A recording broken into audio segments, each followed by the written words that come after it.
You're listening to the Joyful Practice for Women Lawyers podcast, episode 198. Welcome to the Joyful Practice for Women Lawyers podcast. I'm your host, Paula Price, lawyer turned certified executive coach. This podcast was created to empower women lawyers just like you to create a life and practice you love. Join me every week for a break from the hustle so we can focus on you, what you truly want, and how you can create it. If you're over the overwhelm, done with putting out fires, and ready to redefine success on your own terms, you're in the right place. Ready for today's episode? Let's dive in. Do you ever feel like you are at war with yourself? On the one hand, you know you're smart and you know you're capable. Intellectually, logically, you know what you need to do and you know you can figure things out. Yet, on the other hand, emotionally, you may find yourself standing in your own way. Your days may feel stressful, you may find yourself feeling overwhelmed, and maybe even paralyzed from taking action. You might avoid tasks that you know you need to do, you may avoid conversations you know you need to have, and you may start feeling distracted at work because of what is going on inside of your mind. Now, you know that you're smart. And you feel like this is something that you should be able to figure out. But that only makes you feel worse, especially when everybody around you seems to have it all figured out. Instead of thriving, you feel like there are times when you are barely surviving. And this can feel discouraging and may even cause you to question whether you're cut out for the practice of law.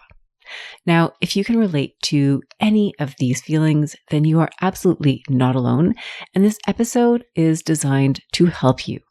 I am going to offer some tools to help you better understand what is going on and better manage your mind so that you can free up mental space and navigate your practice more peacefully and productively.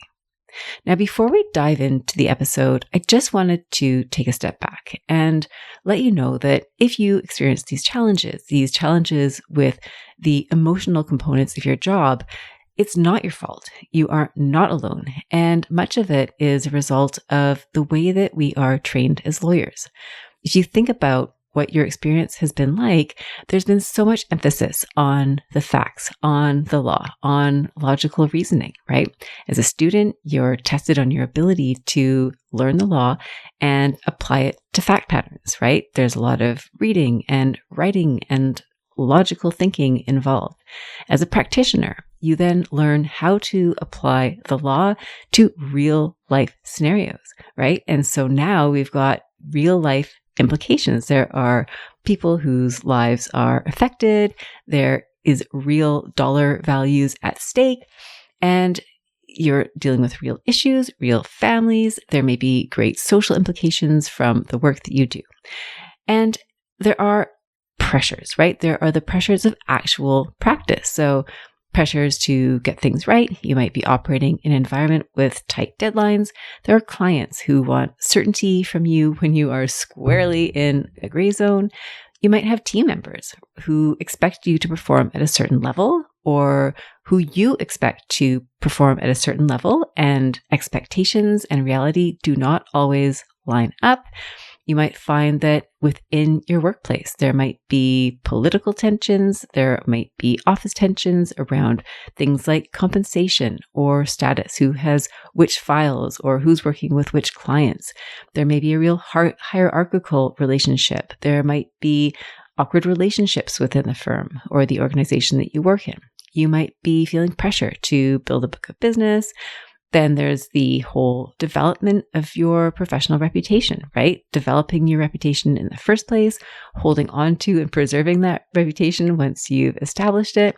And then finally, as a practitioner, you are taking on other people's problems, right? You are taking on their emotions and their problems. So you might be working with clients who are dealing with high emotional charges. If you're an estate litigation lawyer, for example, your client might be in a huge feud with their siblings. Their parents may have preferred their siblings over them. There may be real financial consequences that they are living through, real emotional upset that they are living through. If you're a family law lawyer, you might be dealing with custody and maybe somebody who's potentially losing custody of their child. If you're a criminal lawyer, you might be dealing with your client's freedom. If you're dealing with corporate clients, for example, you may be dealing with situations where there are really large dollar values at stake. There may be people's jobs that are on the line. These are really real significant issues. And as a lawyer to these clients, you may take those issues on yourself.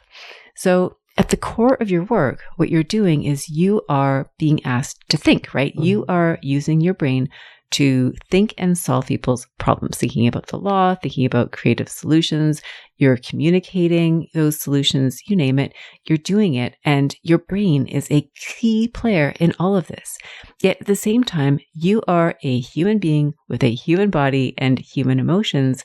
And those also come into play. You are not ChatGPT. If you're listening to this podcast episode, you are not ChatGPT. And yet, you're not necessarily taught in law school or in practice how to deal with the emotional component of your work as a lawyer. So there's all these pressures, there's all this training on the logical, factual side of things, but what about that human component? How do you navigate the practice of law as a human being with human emotions?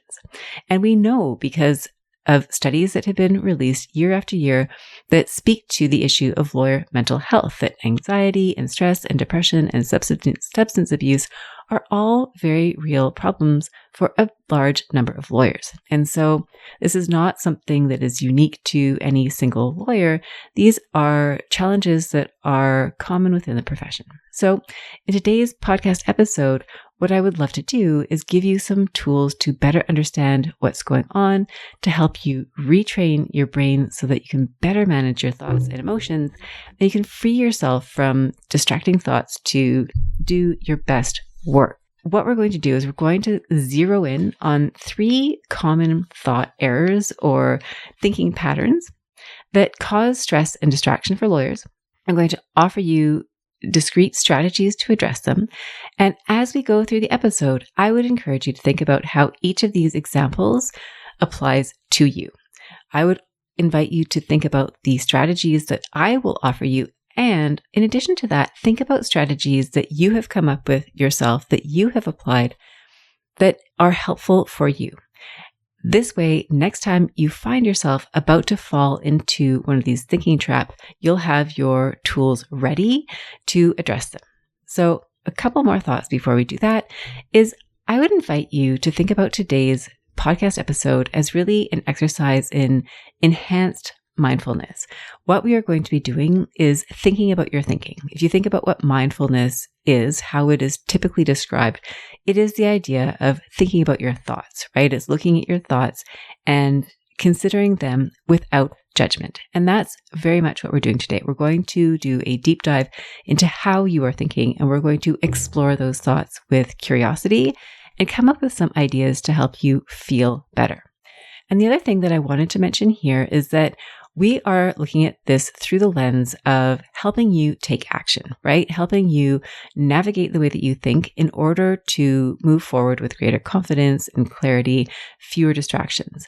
And I also recognize that for some of you who may be listening, the stress that you're feeling, the maybe anxiety, may be at a point where what would be really helpful would be to speak with a counselor or a therapist, someone who can really do that deep dive with you into some of the more challenging mental situations that might arise in your practice. So if that is something that resonates with you, I would strongly encourage you to reach out to a counselor to get help with this, because counselors are really amazing at that. They are trained for that work.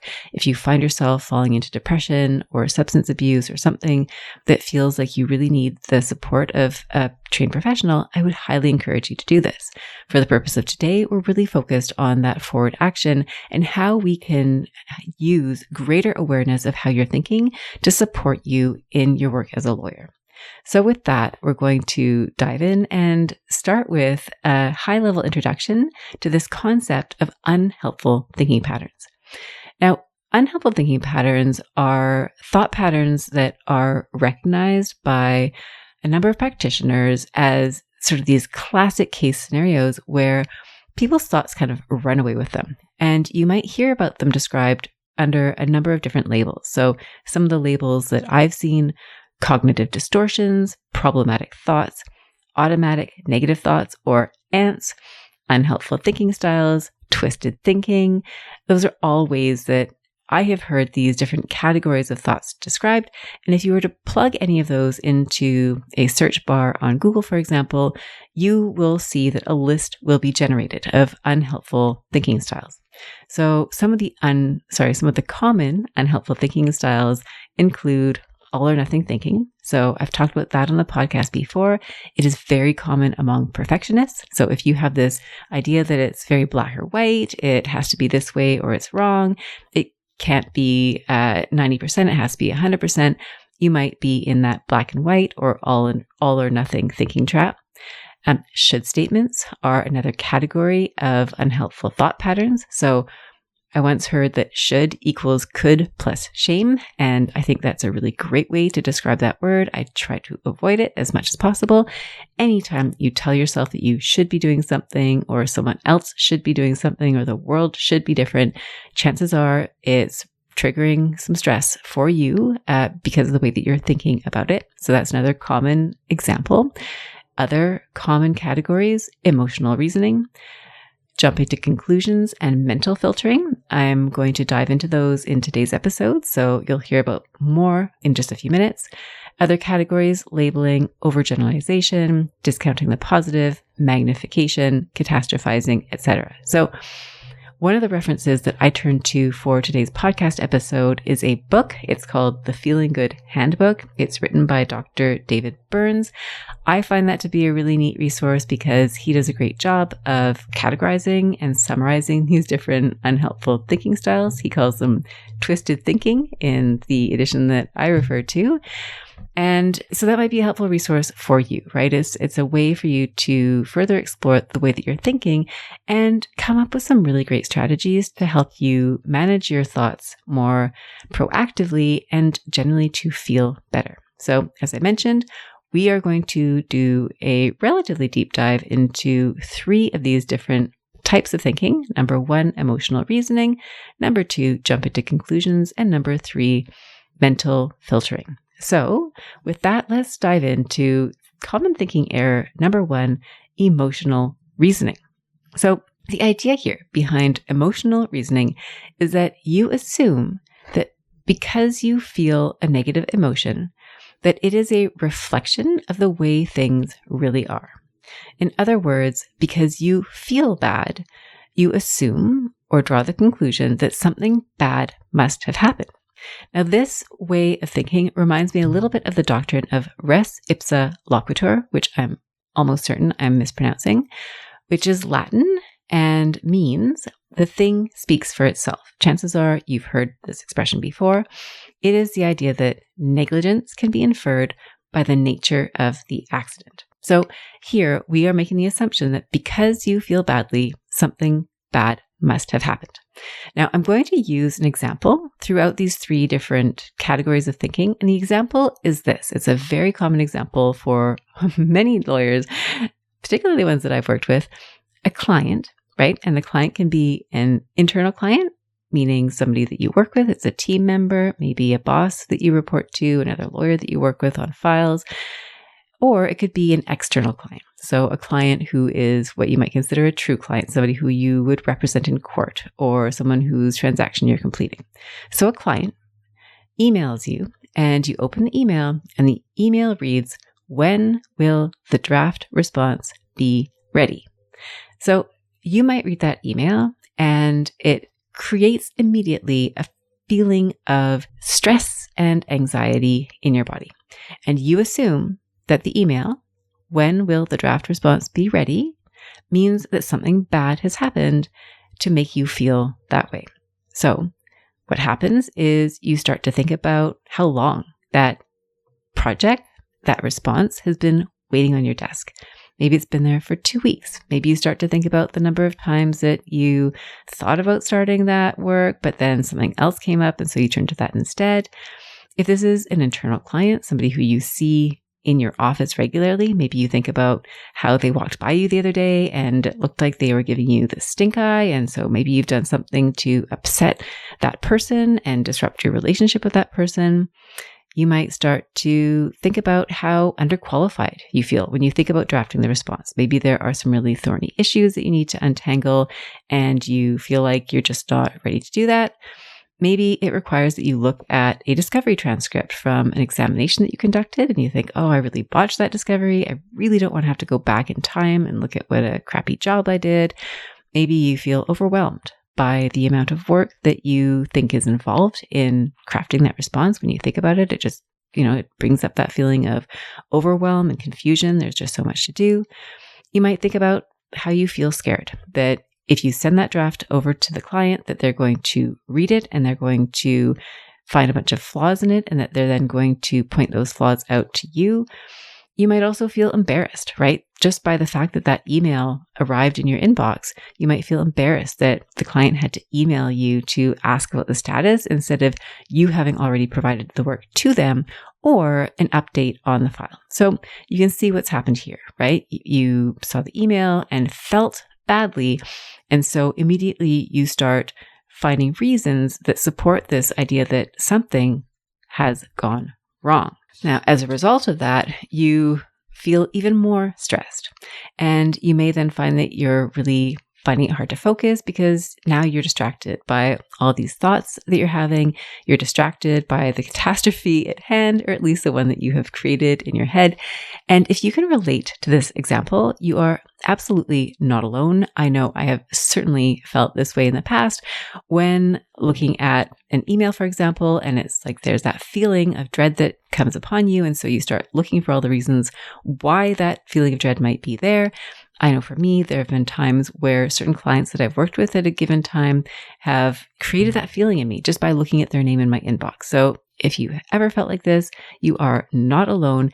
And what I'm going to offer to you are some ideas for how you can deal with the situation. So number one is we want to give the thought a label, right? We want to say to ourselves, hey, I can see what I'm doing here.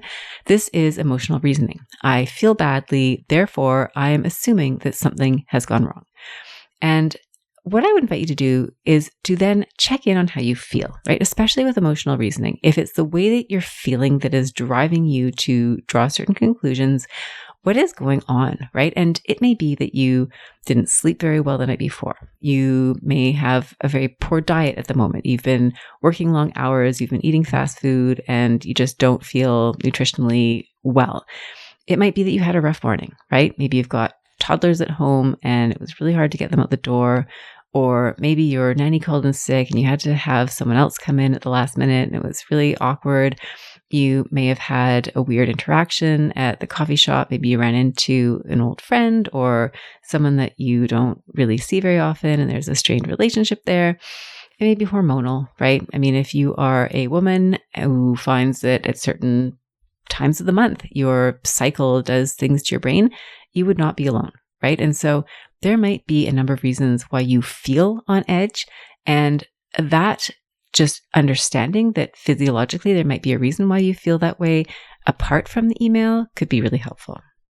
Then we want to identify the thoughts that are creating the feeling of anxiety and stress in you. And so if you go back to the example of all the things that you might have thought in the example that I just shared. So for example, there was a feeling of embarrassment. I should have responded to this, or I should have been more proactive weeks ago. I've been sitting on this forever. My colleague, I saw them look at me the other day. I can tell they're upset with me. I'm underqualified, etc.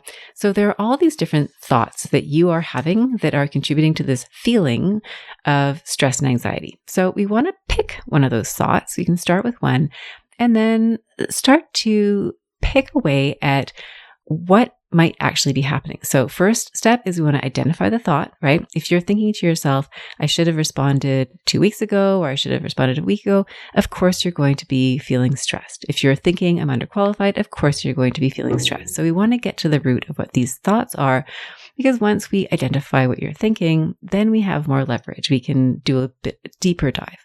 So we're going to start with one of those thoughts, and then we're going to break it down. So if we take the thought, I'm unqualified to untangle the issues involved, that's the story you're telling yourself, and that is making you feel stressed and anxious, then we can question that thought, right? Is that thought even true? Are you underqualified? And maybe you haven't untangled the particular issue that is in front of you, but you've untangled other issues, and you're a trained practitioner. You've been practicing for 9 years, 10 years, 20 years, 5 years, whatever it is.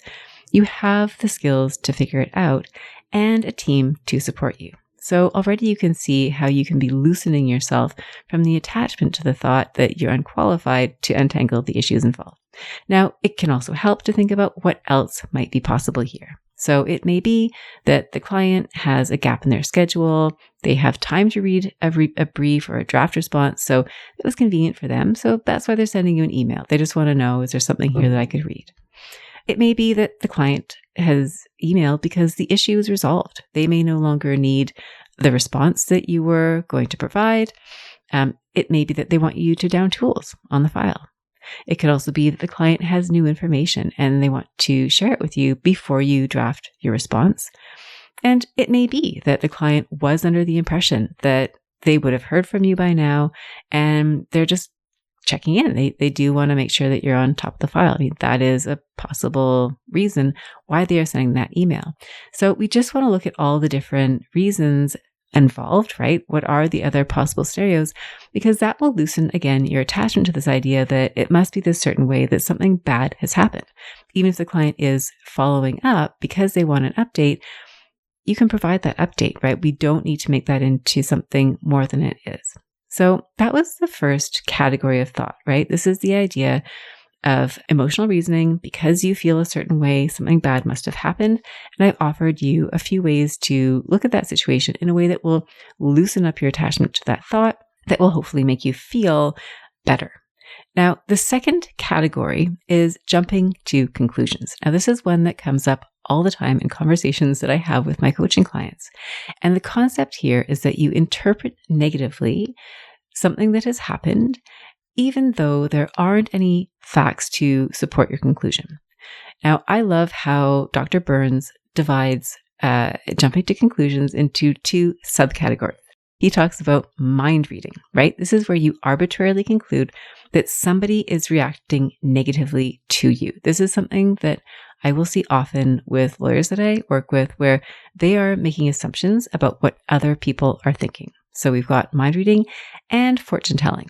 And fortune telling is where you predict that things are going to turn out badly. Now, this is where you might also think about catastrophizing, right? Not only is it going to turn out poorly, it's going to be the worst case scenario. So jumping to conclusions is that act of really taking, based on no or very little information, taking it and running with it and reaching these conclusions that are typically not positive. So using the same example, you receive the email from the client that says, when will the draft response be ready? And from that, your brain immediately jumps to the worst case scenario. So what does that look like? Your client hates you. They think you're incompetent. They're going to report you to your employer, to the law society for being so slow and incompetent. Everybody at work is going to hear about how long it took you to write the response. You'll be held up as an example. Maybe you'll even become one of those urban legends that the lawyers that you learned about when you were articling, or a very junior lawyer, the lawyers who made one false move and then their careers came to a screeching halt. You might imagine yourself getting fired over this and nobody will ever hire you. And so instead of being a lawyer with a lovely job, you starve to death, your family starves to death, you need to sell your cat and all your belongings, you end up in a van down by the river. You can see where this is going. And other examples of where you might find that you're jumping to conclusions are things like, you send out an email and it's got a typo, right? And you notice a typo or somebody draws it to your attention and then you reach all sorts of terrible conclusions. People are going to think you're incompetent. They're going to think that you don't pay attention to detail, etc. It might happen when you have conversations that feel awkward, right? Conversations with team members. It could be conversations with staff members. It could be your client. It could be opposing counsel. You might find yourself ruminating over what just happened. You might lose an application in court and decide that that is the end of your career, that your client is never going to work with you again. You might receive negative feedback during a performance review and draw the conclusion that that means that your days are numbered. So what happens here is you use your brilliant imagination to create the most wild stories, most vivid stories, and they're the worst case scenarios. So of course, when you are creating these stories, when you're telling yourself that this is what's going to happen, when you're predicting that type of future, that is going to lead to feelings of stress and anxiety, and it will be very distracting, right? It'll be hard to do your work when you're caught up in this possibility of what is to come. So what do you want to do here? Well, again, we want you to give a label to that thought, right? If you catch yourself reading somebody's mind and inferring to your assistant that she's going to quit because you gave her some hard feedback, if you infer that your client really hates you because they've sent you an email that says, when will the draft response be ready? Then you know that you are mind reading, right? You are planting thoughts in their head that they may not even be having. It may also be that you are fortune telling, right? You are imagining a worst case scenario that has no real basis in the actual facts of the situation. So we want to give it a label that is going to help you immediately by drawing or creating a distance between you and the thought that you are having. Now, what I would also recommend here is for you to get really specific about the facts of the situation. So as a lawyer, you are highly skilled at discerning facts and fiction or facts and opinion. So if you're a litigator, for example, you have probably drafted a number of affidavits where you've been very careful about making that distinction between the fact and the opinion. So the woman wore a blue dress, that is a fact. The woman wore a beautiful dress, that is an opinion. And it's much easier to distill facts and opinion when you're working on someone else's file or dealing with somebody else's problem. It's harder to see when it's your own. So what I would recommend doing here is to write down your version of the story, the version that you are telling yourself, and then edit it to remove all of the opinions and conjectures and bring it back to the facts. So for example, you might receive that email and the story you're telling yourself might be, I received the assignment ages ago and haven't touched it since. I'm lazy and incompetent, right? You can see how this is not very factual, right? There's a lot of opinion happening here. So if you were to make that more factual, it might sound more like this. I received the assignment last Monday and it's Friday of the following week. It has been 12 days. So 12 days is factual. Ages ago is opinion. Since receiving the work, I have scanned the document to check for any imminent deadlines, and there aren't any timelines that I have missed. I have another 2 weeks until anything needs to be filed. So that idea of being lazy and incompetent is not actually true. You have reviewed the materials enough to know that you have time. You're not missing any deadlines. You've got 2 weeks to get your work done. I was about to say you have plenty of time and then realized plenty of time is an opinion. You've got 2 weeks to get this thing done. So after asking yourself what the facts of the situation are, then you might turn to possible outcomes, right? So you might include the worst case scenario, right? The worst case scenario might be that there is a problem. Maybe the client is about to go on vacation and they're going to be really hard to reach for the next 2 weeks, in which case you might need to problem solve how you're going to get the response ready when the client isn't going to be there to provide you with information, if you need information from the client.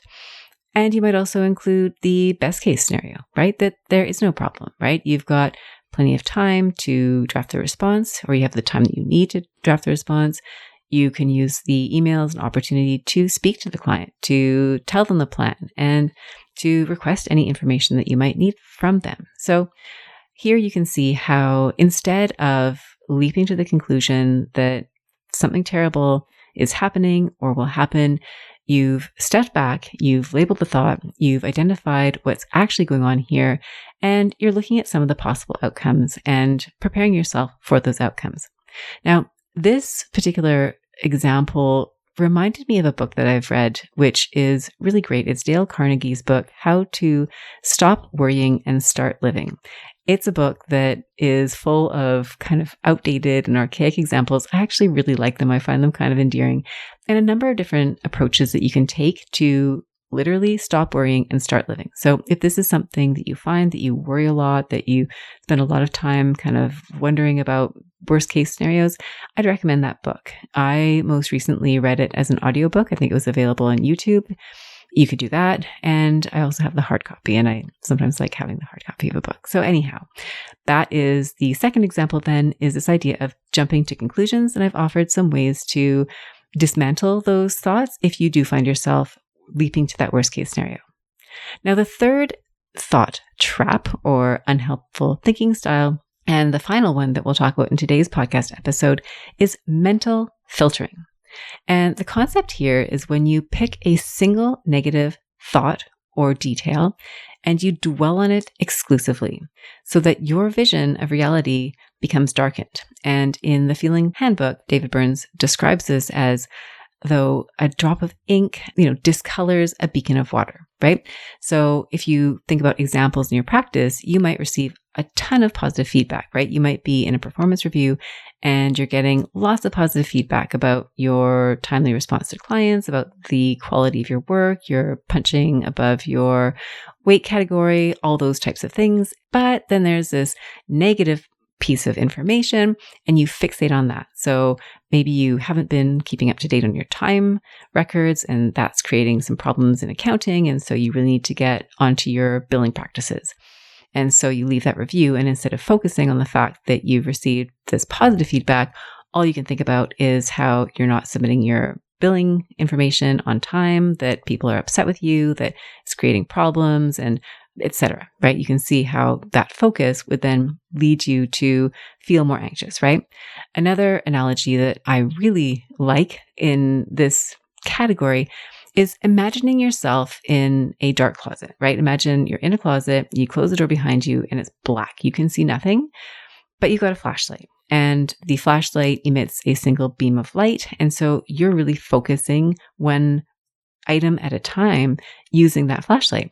So if you were to take that flashlight and shine it in one direction, maybe it highlights a beautiful painting, right? A painting of a beach with a palm tree and a sunset. And when you see it, it's really calming and you really like it. It's being stored in the closet for whatever reason. But if you shine your flashlight in a different direction, maybe it shines upon a creepy clown doll. And when you look at the creepy clown doll, you feel kind of scared and unsettled and disturbed.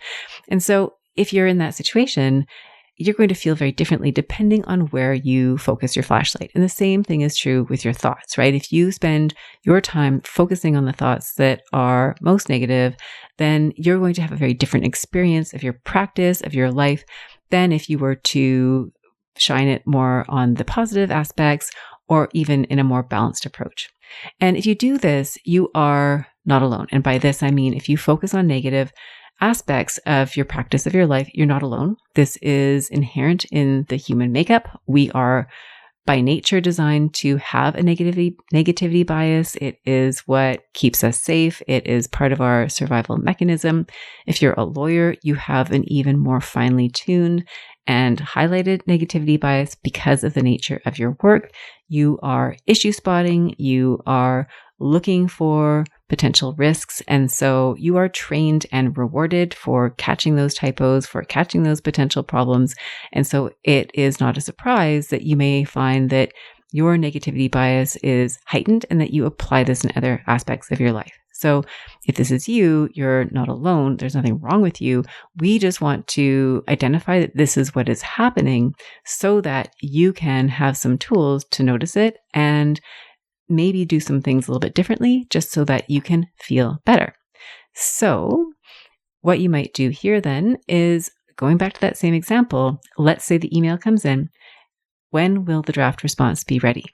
Now, if you've got a tendency to think negatively, you might interpret that as a negative email. And studies have shown that we interpret emails more negatively by the nature of the email being in that format. And so when you're writing emails, I think it's great to keep that in mind, that people are going to review it with a negative lens. So you might soften your emails if you have a tendency to writing very direct emails. And when you're reading emails, you might also keep that in mind, that you are reading that email with a negativity bias. And so if something comes across to you as being blunt or direct or negative, that is normal. And so here you read that email. When will the draft response be ready? And you may assume that it's negative, and you might assume that it's really negative, and you might start to fixate on that with tunnel vision and start to worry that the client is upset, that they are going to stop sending you work in the future. You might tell yourself that you are taking too long, right? You might discount the fact that there are other ways in which the client has indicated that they enjoy working with you, that they actually think that you're a great lawyer, that's somebody whose services they highly value, right? They may have sent you an email just yesterday talking about how much they value your work as a lawyer, how much you've helped them on their files. You may have 10 other files with that client, which is a pretty good indication that they really do enjoy working with you, right? They are sending work your way on purpose because they enjoy that experience. It may be that there's other evidence outside of that client, right, that highlights the fact that you are a proactive lawyer, right? Thank you so much for this, or you've done a great job there. So there might be other elements of your practice that are even unrelated to the client that highlight your strength and competency as a lawyer. And it may even be that that client in particular has a tendency of sending emails to everybody that they work with emails asking for updates.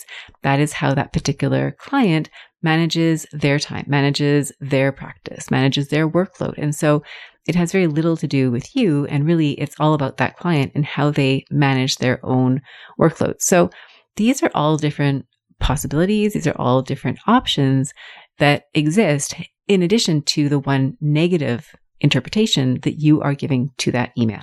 So what happens if you find yourself in a situation where you are filtering, right? You're doing that mental filtering. Number one, again, you want to apply a label, right? I see what I'm doing here. I'm mental filtering. Then I would encourage you to ask what else is true, particularly the positive. So if you're fixated on that one negative feedback piece, right? If it's a performance review and you're fixated on the billing point, but you've just been told that you've conducted great legal analysis, that you're a great team player, etc., we want to make sure we're contextualizing. So what other things are positive? And then we also want to ask, and I love this question, anytime that you are telling yourself that you are a certain way and that way is negative. So for example, if you're telling yourself that you are slow, right? I'm unresponsive. Maybe that's what you're telling yourself, or I don't respond quickly enough. Then you might also ask yourself how the opposite is true. Because as much as you might be able to find examples and evidence for times where you have been slow to respond, my guess is that you are going to also find times where you've been really proactive, where you've responded right away, where you've delivered projects ahead of schedule. And you want to look at those examples because we don't want you drawing a conclusion from maybe one email that you are not responsive, that the client is upset, etc. We want to put that into context and look at the big picture, which actually shows that, you know what, on balance, I am proactive, I am responsive. And so that again will help you feel better, right? That might help to reduce the stress, especially if that story that you're telling yourself is one of you being a non-responsive person. So we are now going to bring all of this together. Okay. We've just reviewed 3 different categories of distorted thinking or automatic negative thoughts or common thinking patterns or errors or twisted thoughts, whatever you want to call them. The 3 different categories being emotional reasoning, right? You feel badly, therefore something bad must have happened. Jumping to conclusions, right? Where you see something and you automatically assume that something bad has happened, right? Whether that's mind reading, right? You're inferring that somebody thinks something that is negative about you, or you are fortune telling, right? You're predicting this terrible outcome based on very little evidence. And then there's this third one that we've just discussed, which is mental filtering.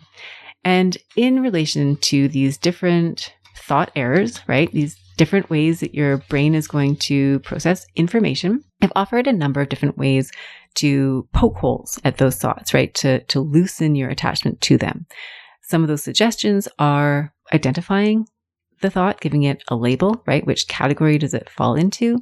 to help you remove your attachment to it, right? To kind of distance that thought from you, to realize this is common, this is normal, this is not just you, this is just a way that the human brain likes to think. And then I've offered some questions, right? How are you feeling, right? Are you tired? Are you hungry? Has something else happened that might make you feel anxious that is completely unrelated to the situation at hand, right? What thoughts are you having, right? What are the sentences that are going through your brain? What are the stories that you're telling yourself? What are the interpretations, the opinions, the judgments that you are having? What are the beliefs, right, that are causing you to feel a certain way, right? When you get a handle on what those thoughts are, you can start to question those thoughts, and that will help you to create different feelings. You might then ask yourself, are those thoughts even true, right? If you're telling yourself I'm incompetent, or you're telling yourself they must be upset, or I should have responded to this email ages ago, is it true, right? And when you start to drill down, chances are you will find that those thoughts are not necessarily even true. We're going to look at the facts of the situation, right? What is actually happening as opposed to your opinion of what is happening. We're going to look at possible outcomes, right? What are the possible alternatives to what you're thinking may have happened? What are the possible outcomes that may be available? What else might be true, right? So if we're fixated on the negative, are there other aspects that are more positive that we might also bring in to have a more complete picture?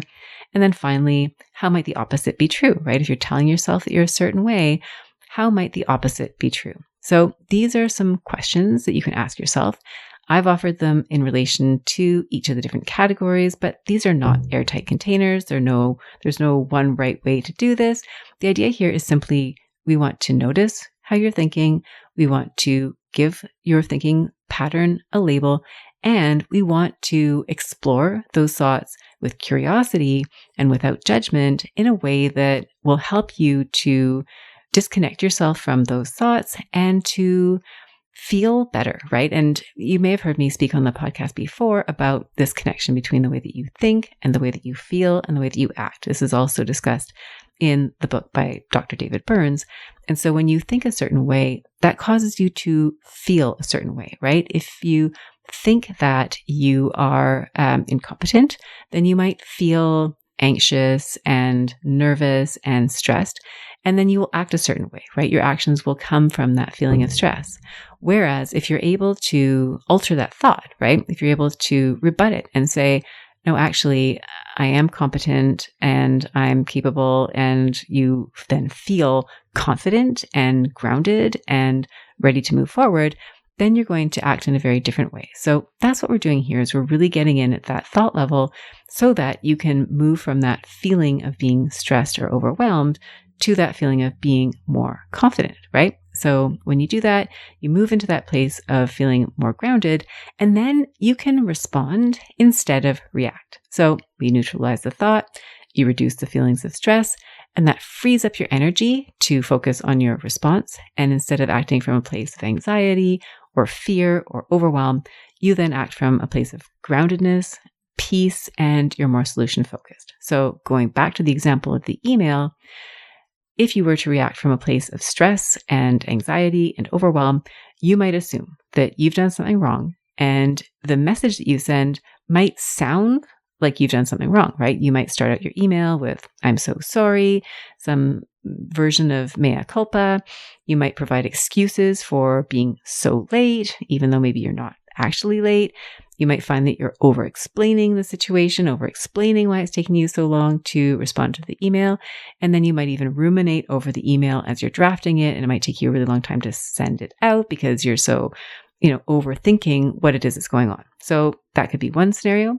But if you're able to process the thoughts and then come to that email drafting from a place of calm, then you might be responding in a way that sounds more like this. Thank you for following up, right? I appreciate you reaching out to me. Here's where we're at on the file. So very matter of fact, here's where we're at. Here are our next steps. So maybe you've outlined some of the next steps that are on the agenda. Does that timeline work for you, right? So instead of your email being about you and about how you feel badly because you haven't done the thing that you should have done, right? that you've kind of created potentially only in your imagination. Instead, we're really just focusing on the facts. We're providing a professional response and we are addressing the situation at hand, right? We are moving the file forward. So in summary, everybody who's human, right, has automatic negative thoughts, right? We are not ChatGPT. We are not, I sometimes wish that I had that capacity of ChatGPT. I was thinking about this the other day, how as a lawyer, when I used to give legal opinions, and even now, if I need to give somebody bad news, you may find that it's hard to draft that email or have that conversation, right? If you are telling somebody that the law is not in their favor, you might experience a certain level of dread to have that conversation. Whereas if you were ChatGPT, you might be able to do that without any of those feelings involved. I say might because I don't know enough about ChatGPT to truly be able to conclude that it wouldn't have any opinions at all or potentially emotions. But anyhow, so everybody except AI, we can assume, has thoughts and feelings, these types of automatic negative thoughts or unhelpful thinking patterns. It is just part of being human. The second item is that you are not your thoughts and your thoughts are not always true. So even though you're brilliant and even though some of your thoughts are absolutely brilliant and you make a living by thinking, right, by using your brain to solve problems and provide opinions, even though all of this is true, there will be thoughts that your brain is going to offer you that are not necessarily true. And so we just want to be able to discern the thoughts that are helpful and the ones that are not. You can distance yourself from your negative thoughts by recognizing the category that they fall into and labeling them. Okay, so these labels are really helpful because really they signal to you that you are not alone, you're perfectly normal, you're human. Every human has a tendency to think in these ways.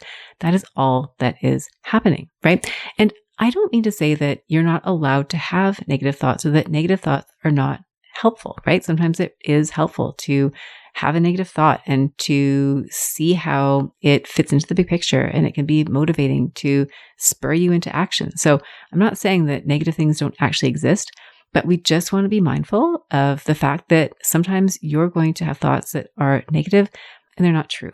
And so we just want to be able to disconnect ourselves from those thoughts.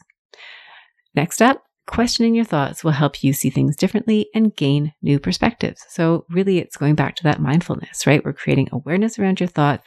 How else can I think about this situation? Is this thought true? We don't want to be judging the thoughts. We just want to explore them. The goal here is not to eliminate your negative thoughts or eliminate the unhelpful thinking patterns. As long as you are alive, as long as you are human, that would not be possible, right? It is part of your brain's job to offer up these negative thoughts. It is part of your human wiring. It was at one point, and maybe still is, essential for your survival. And so we don't want to eliminate them completely. We simply want to learn how to recognize them and manage them. And we may even be able to learn how to find these thoughts helpful, right? You might kind of meet those thoughts with a certain level of welcoming, thank you. I understand you're here because you're trying to protect me. You're trying to help me. And thank you for making that suggestion that I am incompetent. And, it's helpful, but I am competent. And here are some examples of how I am competent, but thank you. I understand why you might be thinking that, why I might be thinking that, but it's okay. We don't need to go there. And then finally, what I would love for you to take away from today's episode is that when you can manage your thoughts, right? Some of these thoughts may be unruly, then you will be able to act from a place of groundedness, right? So going back to that idea of less stress, when you can better manage the way that you're thinking and you're able to recognize the way you're thinking, you will be able to better manage your stress levels. And because you're able to better manage your stress, because you're better able to manage the way that you're thinking, you will also be able to better manage the distraction that comes along with having these thoughts, right? So you'll be able to focus better. And, when lawyers come to me and they have trouble focusing because they are distracted by something external, right? By their phone, right? They might say, I have a tendency to get on my phone. And so before I sit down to write a big brief, I will take my phone, I'll put it in another room, right? you can do that with a distraction that comes from outside of you. But when it comes to your own way of thinking, you can't really do that, right? You can't separate your brain from yourself, right? And so having tools like this can be really helpful for just learning how to distance yourself from certain thoughts, how to proactively manage the way that you're thinking, and to be intentional about the thoughts that you choose to entertain and the thoughts that you choose to not entertain. So that is what I have for you today. I hope this episode has been helpful in helping you learn more about yourself, learn more about the way that you think. And going back to what I mentioned earlier in the episode, I mean, if you would love some help being more proactive in your practice, right? Finding some strategies to be more productive, to take on some of the challenges that maybe you're avoiding because you feel a bit stressed or anxious about them, then by all means, feel free to reach out to me. I would absolutely love to work with you in a coaching capacity. And if what you find is that actually this is kind of surface level for you, that you feel like there's a lot more that's going on here, I highly encourage you to reach out to a good counselor and have them help you with some of the ways that you're thinking, because I work with a lot of lawyers who work with me as their coach and who also have counselors who help them out with some of the emotional challenges that they are having. And it's so powerful for them because they are able to find ways to navigate what is a very tricky profession, right? It can be super stressful. And so give yourself the support that you need. There's no shame in it. There's no reason not to do it.